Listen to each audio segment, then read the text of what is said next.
खबर मध्य प्रदेश से, जहां पर मध्य प्रदेश के कई शहरों में दिवाली की खुशी उस वक्त गम में बदल गई जब आतिशबाजी की रोशनी कई बच्चों की आंखों की रोशनी ले गई। दरअसल दिवाली पर कैल्शियम कार्बाइड गन के इस्तेमाल से अलग अलग शहरों में कई बच्चे प्रभावित हुए हैं। पिछले 3 से 4 दिनों में 300 से ज्यादा ऐसे केस सामने आए जहां कार्बाइड गन के जलाते ही बच्चों की आंखों में जलन और फिर रोशनी तक चली गई है। देखिए, कार्बाइड गन को बैन किया गया था और इसकी बिक्री पर भी लगातार बैन लगाया गया था, लेकिन उसके बावजूद खुलेआम इसकी बिक्री हुई। कई बच्चों की आंखों को इस कार्बाइड गन ने प्रभावित किया और नुकसान पहुंचाया है। इसमें से कई ऐसे बच्चे हैं जिनकी आंख की रोशनी हमेशा हमेशा के लिए चली गई है। इसके अलावा कुछ बच्चों की आंखें इससे प्रभावित हुई हैं, आंखों में सूजन जलन उनको महसूस हुई, तुरंत अस्पताल में भर्ती भी यहां पर कराया गया। कई केस इसके सामने आए और खासतौर पर ये जो तस्वीर सामने आई, ये आप देखिए मध्य प्रदेश से किस तरीके से वहां पर खुलेआम इसकी बिक्री हुई और उससे बच्चों की आंखों को सीधे सीधे प्रभावित की गई।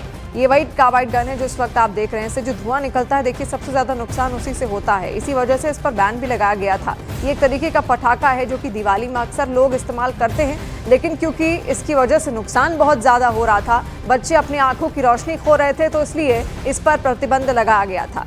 उज्जैन समेत 11 जिलों में करीब 292 बच्चे इससे घायल हुए हैं। इसमें कई बच्चों की आंखों की रोशनी 70% तक चली गई है, तो कहीं पर 3 ऐसे बच्चे भी हैं जो पूरी तरह से अब नेत्रहीन हो गए हैं। उज्जैन के अलावा भोपाल में सबसे ज्यादा 150 केस सामने आए। लोगों का यह कहना है कि गन को लेकर पहले भी कई बार शिकायतें सामने आ चुकी हैं और उसके बावजूद भी देखिए किस तरीके से कोई कार्रवाई यहां पर नहीं की गई और अब जो लापरवाही निकलकर सामने आई है उसने 3 बच्चों की आंखों को लील लिया है। देखिए, कार्बाइड गन की काली कहानी किस तरीके से सामने आई। अलग अलग केसेस भी हम आपको बता रहे हैं। भोपाल में सबसे ज्यादा केस 150 केसेस इस कार्बाइड गन से बच्चों को नुकसान पहुंचाने के दर्ज किए गए।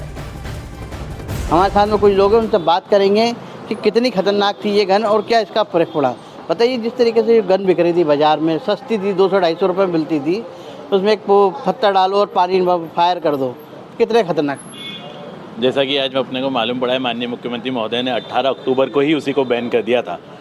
उसके बाद भी उसकी काफ़ी रील्स बनाने की तक की उसको कैसे अपन बना सकते हैं, घर में उसको कैसे बना सकते हैं, इंटरनेट पे वायरल हो रही थी। तो कहीं ना कहीं वो खतरनाक तो थी। पहले भी प्रदेश ने उसका बहुत नुकसान झेला है कैल्शियम कार्बाइड का, और वही जो है परिणाम स्वरूप अब 292 बच्चों की आंखें खराब हुई है। तो कहीं ना कहीं इस पर चिंताजनक तो ये है ही। बिल्कुल ये कहना चाहूँगा कि खुलेआम बिक रही थी तो प्रशासन को इस पर नियंत्रण लगाना काफ़ी आवश्यक था। इस प्रकार से बच्चों की जो आंखें गई है, ये बहुत ही गंभीर विषय है और इस पर प्रशासन को सख्त कार्रवाई करना चाहिए और दोषियों के खिलाफ कार्रवाई सुनिश्चित की जाए। बताया जिस तरीके से कार्बोनाइट जो गन बिक रही थी प्लास्टिक की बाज़ारों में फायर करने वाली, उससे कई बच्चे बीमार हुए हैं, उसको लेकर क्या लगता है? मेरा सबसे पहले निवेदन ये है कि ऐसी चीज़ों के लिए प्रशासन को पहले से ही सख्ती निभाना चाहिए, क्योंकि अगर आप बच्चे तो ऐसा है कि नादान रहते हैं, उनको समझ नहीं रहती है, बट लेकिन जहाँ बिक रहा है वहाँ पर ये चीज़ें ऐसा ना हो, क्योंकि बच्चों की आंखें अनमोल रहती है। प्लस मैं चाहता हूँ कि अगर ये सब चीज़ें हो रही हैं तो प्रशासन थोड़ा सा जागे और जहाँ भी बिक रहा है ये इनको रोक लगाएं। और वहीं ग्वालियर में कार्बाइड गन का इस्तेमाल करने से कई बच्चों को देखने में तकलीफ होने लगी है। ग्वालियर के जयारोग्य अस्पताल समेत 4 अस्पतालों में 19 बच्चों से ज्यादा बच्चे इस वक्त आंखों में दिक्कत आने से जूझ रहे हैं। इनमें 8 की आंखों का ऑपरेशन कर पटाखे के टुकड़े निकाले गए तो 2 लड़कों की कॉर्निया सफेद हो गई हैं। इतना ही नहीं, हालत गंभीर होने पर एक शख्स को भोपाल ट्रांसफर करना पड़ा है। तो देखिए कैसे बच्चे इससे प्रभावित हुए हैं। खासतौर पर पटाखों का इस्तेमाल ज्यादातर बच्चों की ओर से ही किया जाता है। एक उत्साह होता है उनके मन में पटाखों को लेकर, और उसी उत्तेजना में देखिए ये पटाखों की वजह से ही, कार्बाइड की वजह से ही उनकी आंखें चली गईं। ग्वालियर जिले में भी 19 लोग कार्बाइड पाइप गन सहित अन्य देशी धमाकों से अपनी आंखों की रोशनी खो बैठे। हम ग्वालियर के जिला अस्पताल के इस नेत्र रोग विशेष विभाग में आए हैं। यहाँ आप देखिए लगातार नेत्र रोग विशेषज्ञ के पास लोग आ रहे हैं और यहाँ दिखाने के लिए आ रहे हैं। ग्वालियर के डीडी नगर निवासी सूरज हमारे साथ है, जिनकी भी आंखों पर इस पटाखे से असर पड़ा था। सूरज, क्या हुआ था, क्या चलाया था आपने, क्या घटना था? वो कैल्शियम कार्बोनेट था। हाँ। जो कि बोतल में डाल के चलाया था, उसका बारूद आँख में चला गया था। कैसे बनाई थी गन, क्या थी? बनी बनाई लाए थे? बनी बनाई लाए थे, उसमें कैल्शियम कार्बोनेट डाला था, थोड़ी बहुत पानी की बूंद डाल के, हाँ।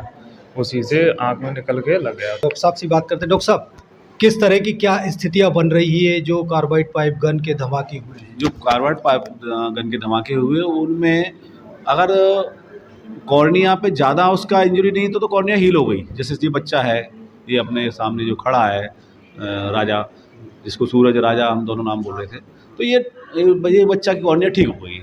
ये बराबर फॉलोअप में रहा हमारे। एक और था, उसको मैंने भोपाल भेजा है एम्स। उसकी तो कॉर्निया बदली जाएगी, पुतली खराब हो। मतलब ये जो पटाखे हैं घातक है? ये तो घातक है, बिल्कुल श्योर। ये कॉर्निया को जला देते हैं ना। तो देखिए, लगातार डॉक्टर्स इस बात को भी कह रहे हैं कि ये जो देशी कार्बाइड पाइप गन सहित अन्य पटाखे हैं वो कहीं ना कहीं आँखों के लिए भारी नुकसानदायक है, शरीर के लिए नुकसानदायक। तो क्या है कार्बाइड गन और कैसे बनती है, आपको ये भी बताते हैं। कार्बाइड गन बनाने में कैल्शियम कार्बाइड का इस्तेमाल होता है। प्लास्टिक पाइप में पानी के साथ कैल्शियम कार्बाइड मिलाया जाता है। कैल्शियम कार्बाइड और पानी के रिएक्शन से गैस बनती है। आग लगाने पर प्लास्टिक के पाइप में धमाका होता है और धमाके की आवाज के साथ धुआं और तेज चिंगारी निकलती है, जो अगर सीधे आंखों तक पहुंची तो आंखों को नुकसान भी पहुंचाती है। तो धमाके की आवाज के साथ देखिए तेज धुआं चिंगारी भी इस गन से यहाँ पर निकलती है और जो इसमें कार्बाइड होता है खास तौर पर वो आंखों के लिए सबसे ज्यादा घातक होता है। पटाखों के जो छोटे छोटे कण हैं वो अगर आंख के अंदर चले जाएं, आंख की पुतली में चले जाएं, कॉर्निया को वो खराब कर सकते हैं। कॉर्निया यानी कि जो काला हिस्सा है आंख का, उसको खराब कर सकते हैं और इससे आंखों की रोशनी हमेशा हमेशा के लिए भी जा सकती है। यही वजह है कि 3 ऐसे केसेस मिले भी हैं जहां पर 3 बच्चों की आंख की रोशनी हमेशा के लिए चली गई है। इसके अलावा जिन लोगों की आंखें ठीक हो सकती हैं, डॉक्टर्स लगातार इलाज में लगे भी हुए हैं और इन कार्बाइड गन को अब जब्त भी कर लिया गया है। पुलिस विभाग की टीम आप वहां पर देख रहे हैं, लगातार एक्शन लिया गया और उसके बाद सख्ती बरती गई।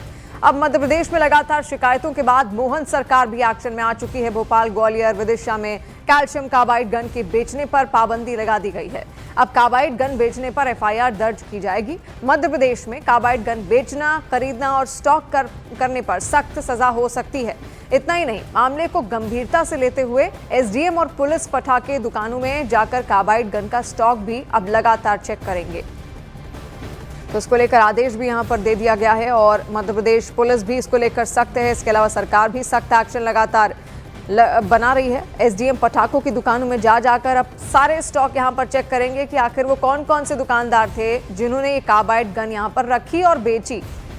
और इस कार्बाइड गन की वजह से पिछले 3 दिनों में विदिशा में करीब 50 बच्चे अस्पताल पहुंच गए। इसी वजह से पुलिस ने विदिशा में कार्बाइड गन बेचने वालों के खिलाफ एक अभियान शुरू किया। इस दौरान 5 लोगों को गिरफ्तार भी किया गया है। ये 5 लोग इसमें संलिप्त थे क्योंकि इन पटाखों पर बैन था, लेकिन उसके बावजूद इनको बेचा गया। शरीर को हानि जैसी स्थिति थी, तो उसके संबंध में सबको सतर्क किया गया था। और दिवाली के पहले और दिवाली के बाद इसमें लगातार कार्रवाइयाँ की गई हैं, जिसमें हमने एमपी नगर, बागसेवनी और पिपलानी थानों से करीब 59 हमने कार्बाइड गन्स इसमें जब्त की है और इसमें 2 आरोपियों को इसमें हमने गिरफ्तार किया। एक में हमको आरोपी नहीं मिला था और जो इनसे पूछताछ किया गया तो इनके द्वारा बताया गया कि ये खुद ही अपने घरों पे अपने वहाँ पे कार्बाइड गन पाइप खरीद के और कार्बाइड वो सब करके बना रहे थे और इनके पास से पाइप भी जब्त की गई और कुछ कार्बाइड का मटेरियल भी जब्त किया गया है। तो इस प्रकार से इसमें कार्रवाइयाँ हुई हैं। सर, क्या मामला दर्ज किया गया है और किन धाराओं में? इसमें हमने धारा 288 बीएनएस के अंतर्गत और विस्फोटक अधिनियम के अंतर्गत इसमें मामला दर्ज किया गया है। आरोपियों को इसमें हमने बाउंड ओवर भी किया है। तो देखिए कैसे सख्त कार्रवाई यहां पर पुलिस की ओर से भी ली जा रही है। 150 केस यहां अकेले भोपाल में दर्ज किए गए और मध्य प्रदेश सरकार अब कार्बाइड गन पर लगातार बैन भी उसकी ओर से लगा दिया गया है। इसके अलावा सख्त निर्देश दिए गए हैं कि एसडीएम जाकर चेकिंग यहां पर करें कि आखिर कौन कौन सी वो दुकानें थी जहां से ये सामान बेचा जा रहा था। लेकिन इस पूरे मसले को लेकर डॉक्टर्स भी अपनी अपनी राय यहां पर देते हुए नजर आ रहे हैं और डॉक्टर्स का साफ कहना है कि ये कॉर्निया को खराब करता है। कॉर्निया यानी कि जो काला हिस्सा है आंख का, उसको सबसे ज्यादा नुकसान पहुंचाता है।